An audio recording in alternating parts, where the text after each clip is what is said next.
Hi, Jonathan. How are you? I'm doing very well. How are you? Not too bad. Thank you for asking, and thanks for taking my call on fairly short notice. Yeah, no problem. So I am hoping to talk to you a little bit today just about due process in cases of alleged sexual assault on campus. I know that you are sort of an expert in the area, and so I just wanted to pick your brain a little bit, if that's all right. Perfectly fine. Okay. So in the state of South Dakota right now, universities require individuals who have been sexually assaulted to report to law enforcement officers, and then they can decide whether or not they want to press charges or move forward with a case at that point. But here, the Board of Regents is saying that they want to change that system, that they want to allow victims to come forward and to report confidentially, like some other more private institutions allow at this point. And they want to create a system, sort of a student policy court system that allows students, when they're talking about potential misconduct, to have attorneys there with them rather than just having to go it alone. So I guess I'm wanting to talk to you today about what you find is a good situation as far as giving both the accuser and the accused sufficient due process. What do you think works well? Well, obviously there's a lot of different factors here to balance and weigh, but I don't think that it's a good idea for colleges to require students who claim to be victims of that kind of crime to go to law enforcement. At the same time, I don't think that, I mean, of course they should not actively try to deter them from going to law enforcement. And so if a student is pursuing a claim, feels like she is required to pursue a claim through law enforcement just to simply make a claim with the university administration, then that may, in fact, I would think, deter her from making a claim with the administration, because it would basically require her to, sign up for more of a package deal, if you will. And signing up for something through the criminal justice system is something that a lot of people just aren't prepared for, and they don't know if they're prepared for it. So at the same time, if a student is going to come forward to the university administration and make that kind of accusation, I think that there definitely need to be certain policies and procedures in place where you can address the student's concern, as far as trying to set up an in-house investigation and adjudication system and attempt to find students guilty of sexual assault. I think that universities just aren't set up for that kind of thing. I think that in the UK, they have a much better system, and it's an informal kind of system. It's a different kind of process where they're not trying to find people responsible for, or they're not trying to, brand students as, say, rapists in front of their community. But at the same time, they're trying to get both parties to kind of come to an agreement. And there's a contributor to my website named Malcolm James. I can perhaps put him in touch with you as well, who's actually a professor in the UK, and he would be able to speak with this a little bit more if you're interested in following up with him via email but anyway, so I think that just the current system that we have in academia is just it's not conducive, I think, to either affording. I think it sets unrealistic expectations as far as pursuing any kind of real substantive justice. And I think that that's something that colleges simply don't have the capacity to promise accusers. It's just and if they're going to pursue, if they're going to try and adjudicate these kinds of accusations in-house, they really don't have the capacity to afford students who are accused due process. That's just something that, because of their lack of legal training, because of the way that these these panels or tribunals or whatever you want to call them, because of the way they're set up, they simply don't have the kind of protections and checks and balances to safeguard against bias or bad evidence. They're just not set up to handle this kind of thing. And I think it just creates more angst for almost everyone involved at the end of the day. And I think the best solution is really to defer the responsibility of fact-finding and investigation primarily to the criminal justice system. I think that at the end of the day, that's what the majority of American citizens want, and I think that's what's the most reasonable, because the criminal justice system has so many more resources to deal with this kind of thing. And I think we just need to be real about what our universities can and can't do, and yeah, I hope that provides a sufficient. Yeah. So you work a fair amount with looking into cases of those who haven't received due process. And I know you talked with a colleague of mine the other day about a case in South Dakota where a man is suing Augustanna University over what he claims to be lack of due process in his expulsion there. Do you think that's common? Are more people sort of coming forward and saying, I was not afforded due process in my case at a university? Definitely. I mean, it's definitely starting to snowball. We had a lot of cases filed in 2014, and we had, I should back up. In 2011, you may be familiar with what some call the Dear Colleague letter. Others have characterized it as a guidance letter that came out of the Department of Education, April of 2011. And through that, the Department of Education sought to compel thousands of colleges and universities to adjudicate every single one of these accusations in-house. And because of that, colleges could no longer evade investigating and adjudicating, every single accusation. So because of that, they are now required, whether they are fit or competent or resourceful enough or not, to adjudicate and investigate every single one of these. And it's inevitable that there are going to be many students who are not afforded substantive, due process in these cases.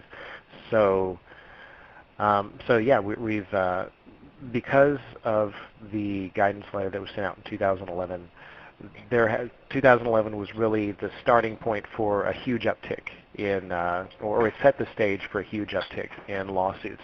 There were some that existed before then, but it wasn't really widespread, and it didn't have as much momentum, if you will, or it didn't have as much of a foundation for filing lawsuits on a very wide systemic scale until today, and until just recently. And I can tell you, let me see, I know that there was a huge spike in lawsuits in 2014, and I can pull up the amount real quick. Yeah, so in 2015, there were about 24 cases that I added to my lawsuits database. In 2014, there were 31 cases, and in 2013, there were 9 cases. So I think that really we don't get a good idea of the numbers for the previous year until about 6 months after. So I don't think we'll get a really good idea of the number of the cases for 2015 until we get into about 6 months down the line in 2016. And that just, I obtain these cases through various ways. Some attorneys will send me cases. I will find some cases on my own. So it's kind of a work in progress, and I don't mean to claim that the database has all of the cases. I think if anything, I think it has anywhere from 50% to 2/3 of the cases that are out there, and even that may be maybe too presumptuous a claim, but nonetheless, I think that we definitely are gathering a lot of data that will get us a much better handle on, kind of the atmosphere and the general progress of these cases. So I hope that answers. I think I'm rambling quite a bit, but I hope this. No, that's okay. It's actually helpful to me. So in these cases, are you seeing any in which judges are saying, you're right, you were not afforded due process, this university has done the wrong thing here, we want you to go back to school, or we want some sort of settlement for you from the university? Mm-hmm. Usually what happens is that either the charges are dismissed or there is a confidential settlement. Mm-hmm. And really at this time I don't have an exact idea of what the percentage of settlements vis-a-vis dismissals are. I hope to create better reporting tools built into the database so that that kind of thing is much easier to track for everyone who uses the database. I do know that there are certain individual cases, like there's a case out of the University of Tennessee at Chattanooga where the judge made quite resounding statements in favor of due process, which is actually, I think, some of the strongest. This ruling was actually a due process ruling, which is not that common. There's all different types of charges that can be filed, like breach of contract, or due process, or gender bias, which would be like a Title IX claim, or defamation. But usually the due process cases haven't been particularly successful. But we're starting to see more filings based on due process claims. And there was one which was quite a big win in UT Chattanooga, and that was on just last, actually on in August 5th. The judge said that yeah, the university did not afford him due process, and basically basically decided to rule in favor of the plaintiff in that case. Now, there are other cases where the wins are, in much more, I don't want to say, how do I say this? The victories are smaller in some cases. Like in some cases, they're just simply allowed to return to school, or there is a stay placed upon the expulsion or the suspension until the court case is resolved, which I believe is what the student at Augustanna University is seeking. They I believe first sought to appeal, the student I believe first sought to appeal to the good graces of the university to simply stay his suspension or expulsion, I forget which, until the court case, the parallel court case, had worked its way through the system, because I believe his accuser was also pursuing legal action against him through the criminal justice system. But I have never, I have no records, and I have never heard of a case where a school just through its own good graces decided to lift that suspension or expulsion. It's always come from a written order by a judge.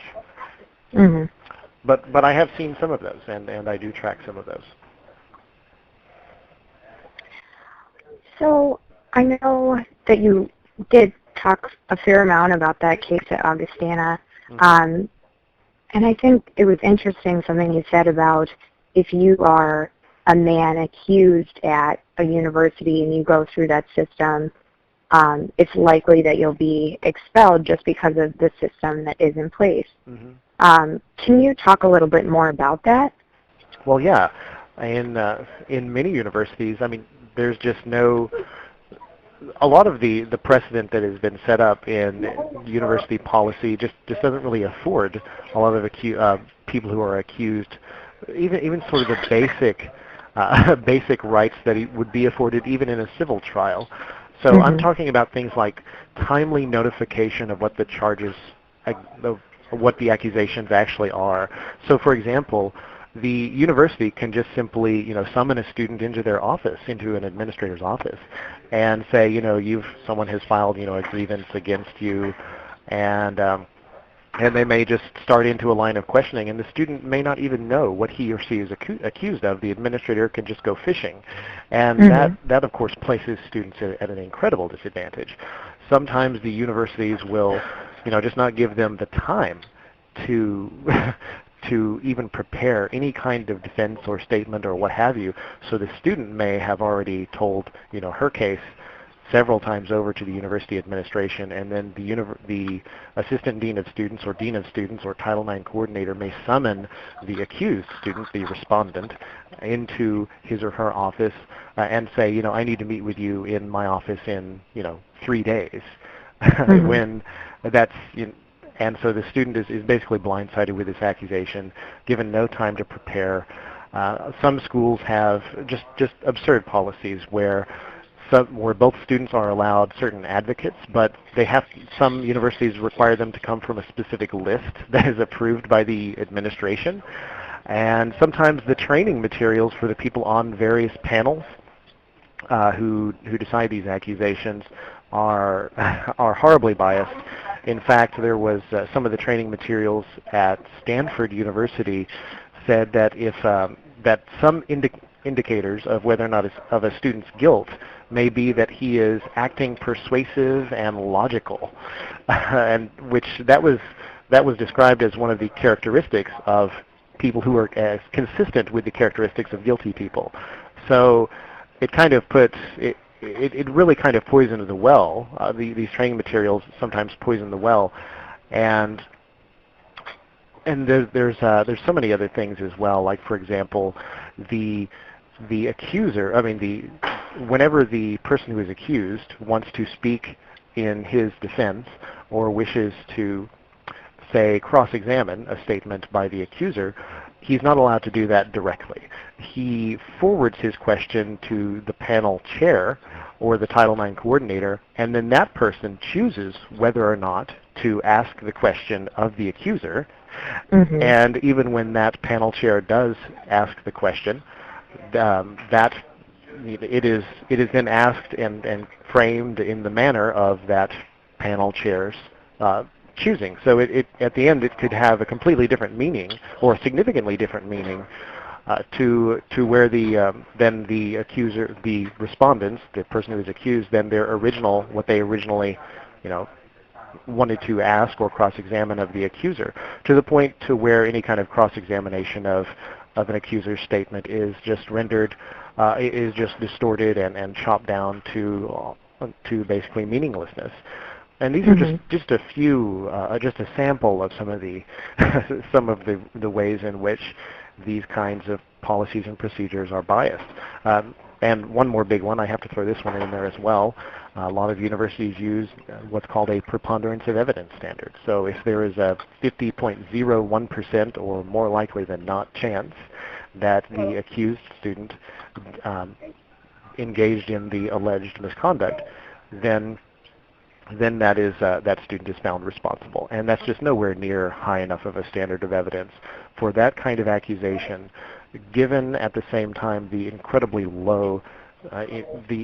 limited and sometimes non-existent procedural safeguards afforded to the accuser.